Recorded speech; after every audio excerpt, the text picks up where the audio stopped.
বিগত ৫,০০০ বছরের ইতিহাস আপনাকে দিয়ে দিব ইনশাআল্লাহ। কত বছর? ৫,০০০ বছর পুরাতন ঘটনা আল আকসা। কত বছর ভাই? ৫,০০০ বছর। ওইটা ইব্রাহিম আলাইহিস সালামের হিজরতের জায়গা। ওখান থেকে ইয়াকুব আলাইহিস সালামের ছেলেরা মিশরে আসছে। ওইখান থেকে মুসা আলাইহিস সালামের যুগে তারা আবার গিয়েছে আল আকসা দখল করতে। ওইখানে আমালেকা সম্প্রদায়ের সাথে জিহাদ হয়েছে। তালুতের বাহিনীর মধ্যে দাউদ ছিলেন, তিনি জালুতকে পরাজিত করে ওইখানে ইসলামী খেলাফত কায়েম করেছিলেন ৪০ বছর। তারপরে আসছে সুলাইমান আলাইহিস সালামের ৪০ বছর। তারপরে ওদেরকে নেবুজাদনেজার বের করে দিয়েছে। তারপরে ঈসা আলাইহিস সালাম আসছেন, ঈসা আলাইহিস সালামকে তারা মানে নাই। আল্লাহ পাক আবার নির্যাতন শাস্তি দিয়েছেন টাইটাসের হাতে, রোমান সেনাপতি টাইটাসের হাতে। তারপরে এরা মদিনায় গিয়ে আক্রাগারে বনু কুরাইজা, বনু কাইনুকা, বনু নাজিরে, খায়বারে এদেরকে আল্লাহ নবী যুদ্ধ করে বের করে দেন। পরে এই ১২৫০ বছর ইসলামী খেলাফতে ওরা জীবনেও বাইতুল মুকাদ্দাসে ঢুকতে পারে নাই। এই ১৯১৪ সালে এসে ঢুকছে। কত সালে? ৫,০০০ বছরের ইতিহাস তো ভাই আমি ৫ মিনিটে বলতে পারবো না। সংক্ষিপ্ত করে বুঝালাম যে ১২৫০ বছর তারা বাইতুল মুকাদ্দাসের আশপাশেও ঘেঁষতে পারে নাই। এই ব্রিটিশদের সহযোগিতা নিয়ে ঢুকেছে ১৯১৪ থেকে ১৮-র মধ্যে, প্রথম বিশ্বযুদ্ধ চলাকালীন, যখন ওসমানীয়রা ব্রিটিশদের বিরুদ্ধে ছিল। ওসমানীয়দেরকে পরাজিত করে ওরা এই জায়গাটা দখল করেছে। করার পরে ওই জায়গায় কিন্তু দেখেন জায়গা দখল করে ব্রিটেন ওখানে থাকে নাই, ওই ইহুদিদেরকে জায়গা দিয়ে দিয়েছে। রহস্যজনক না? এত লিবারেট করলো, করে নিজে থাকে নাই, ইহুদিদেরকে থাকতে দিল। এই যে বলেছি বা'দুহুম আউলিয়াউ বা'দ, এরা একে অপরের বন্ধু। এরা একে অপরের কি বন্ধু? যে বন্ধুত্ব দেখলেন, প্রথম বন্ধুত্ব, জায়গা দিয়ে দিল। তারপরে ১৯১৪ থেকে ৪৫ সাল পর্যন্ত ব্রিটিশরা এদেরকে পেলে পুষে বড় করলো, অর্থ দিয়ে, সামরিক যান দিয়ে, মিলিটারি সহযোগিতা দিয়ে, ব্যাংকিং সিস্টেম দিয়ে, যা পারছে সব দিয়ে দিয়েছে, যা পারছে সব দিয়েছে। দেওয়ার পরে ওকে বড় করেছে। তারপরে দ্বিতীয় বিশ্বযুদ্ধ হলো, ওই সময় রুলিং স্টেট চেঞ্জ হয়ে গেল, ব্রিটেনের জায়গায় চলে আসলো আমেরিকা। এবার আমেরিকা এসে ব্রিটেন তাদেরকে যে সহযোগিতাটা করত তার চেয়ে ১০০০ গুণ বেশি সহযোগিতা করা শুরু করল। করতে করতে ওকে সাধারণ সামরিক অবস্থা থেকে নিউক্লিয়ার মিসাইল সম্পন্ন কান্ট্রিতে পরিণত করলো। এখন ওর কাছে নিউক্লিয়ার অস্ত্র আছে, ও সারা বিশ্বে ভেটো দেয়। ইরানের কাছে কয়টা অস্ত্র আছে, তাই না? ইরান পারমাণবিক কর্মকাণ্ড চালাচ্ছে নাকি, ওই দেশ করছে নাকি, সেই দেশ করছে নাকি, ও কিন্তু জীবনে বলে না যে তার কাছে কয়টা পারমাণবিক অস্ত্র আছে। বলে? কখনো বলছে? আর এই কোরআন আল্লাহর কিতাবই আমাদেরকে বলেছেন, আল্লাহর কিতাবে আল্লাহ পাকই আমাদেরকে বলেছেন যে ওয়াইদু লাকুম মাসতাতা'তুম মিন কুওয়া, তোমরা শক্তি অর্জন করো। কি অর্জন করো? তোমরা মুসলমানদেরকে আল্লাহ বলেছেন তোমরা শক্তি অর্জন করো।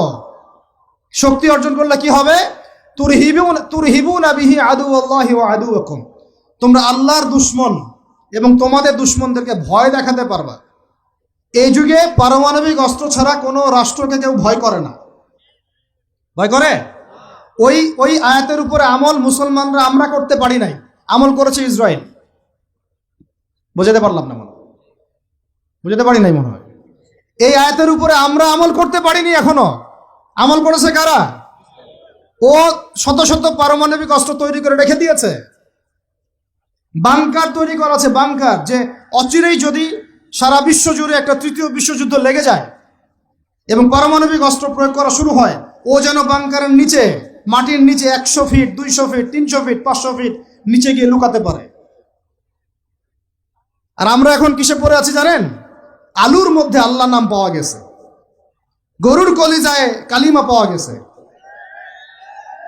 আমরা এখানে পড়ে আছি ভাই। মন খারাপ করতেছেন নাকি? এই হলো আমাদের অবস্থা।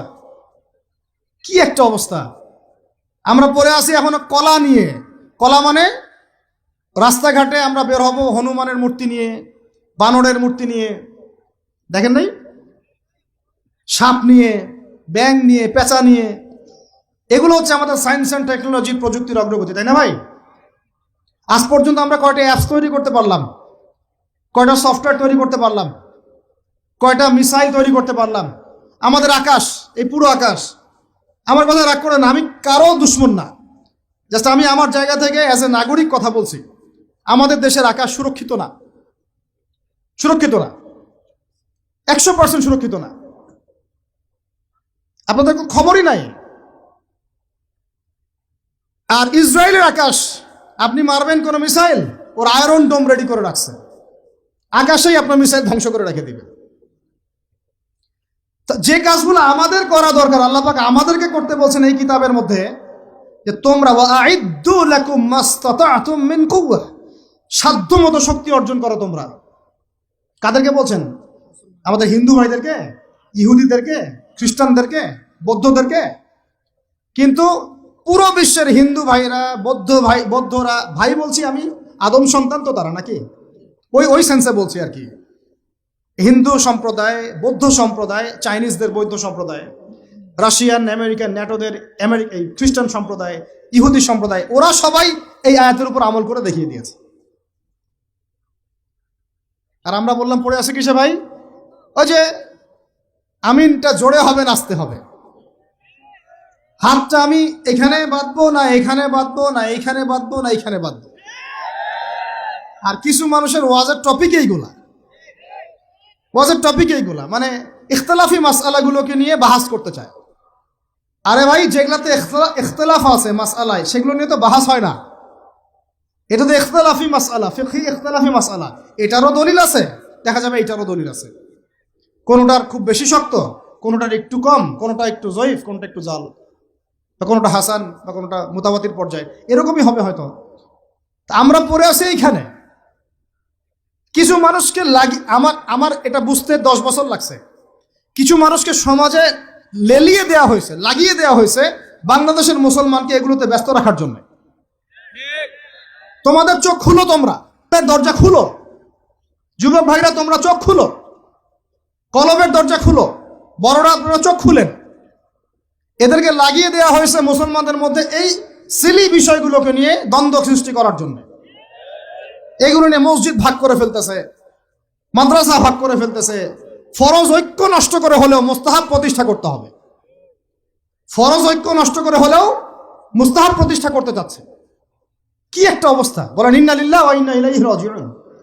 যখন মানুষের ঐক্যবদ্ধ হওয়া উচিত, আমাদেরকে ওদের সাথে লড়াই না করি, সমকক্ষ হওয়া দরকার। যে শক্তিতে, অর্থনীতিতে, সমরনীতিতে, সব দিক থেকে আমরা সমমানের, ওরা আমাদের দিকে চোখ রাখাতে পারবে না, এগুলো নিয়ে ভাবা দরকার। আমরা পড়ে আসি এখন এগুলো নিয়ে। এদিকে অর্থনীতিতে সুদ খাচ্ছি দিব্যি, আল্লাহর আইন একটাও বাস্তবায়ন করতে পারতেছি না আমরা, ঐক্য বিনষ্ট হয়ে যাচ্ছে। ওলামায়ে কেরামের সংখ্যা কম, এই চেয়ারে বসার মানুষদের সংখ্যা কম, আমাদেরকে এখন বসতে হয়, আমরা আল্লাহর কাছে কান্নাকাটি করি যেটা কি হচ্ছে, আমি কি নিয়ামত পাচ্ছি না ফিতনায় পড়ে আছি? আমি কি আল্লাহর নিয়ামত প্রাপ্ত বান্দা না ফিতনায় নিপতিত হলাম? স্টেজ ভর্তি ওলামায়ে কেরাম বসে থাকেন, বড় বড় মুহাক্কিক আলেমরা, আমাকে কথা বলতে হচ্ছে, আমি নাদান নগণ্য বান্দা, তাহলে আমি কি ফিতনায় পড়ে আছি না আল্লাহ পাক আমাকে নিয়ামত দিয়েছেন? এটাই ভাবতে কুলকিনাটা পাচ্ছি না আমরা। এই চেয়ারগুলোতে আপনাদেরকে বসতে হবে না?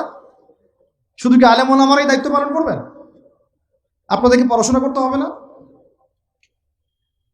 আলেম তৈরি করতে হবে না?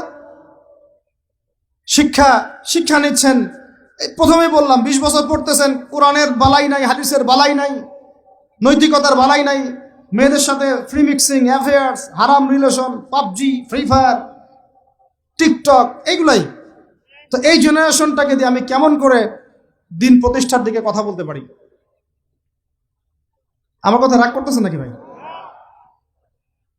আমি একটু কাঠখোট্টা মানুষ আর খোলামেলা কথা বলি, এটা আমার দোষ। তবে এই দোষটা নিয়ে আমি আল্লাহর পথে কাজ করতে চাই, কারণ সব সময় নরম নরম সুরের কথায় ওয়াজে কাজ হয় না। নরম নরম কথা বলার সময় শেষ হয়ে গেছে। এখন হক আর বাতিল স্পষ্ট করতে হবে, তবে হিকমার সাথে, প্রজ্ঞার সাথে। যে আয়াতে আমাদেরকে আল্লাহ পাক আমল করতে বলেছেন, সেই আয়াতে আমল করতেছে এখন সারা বিশ্বের ইহুদি শক্তি, খ্রিস্টান শক্তি, অন্যান্য শক্তিরা।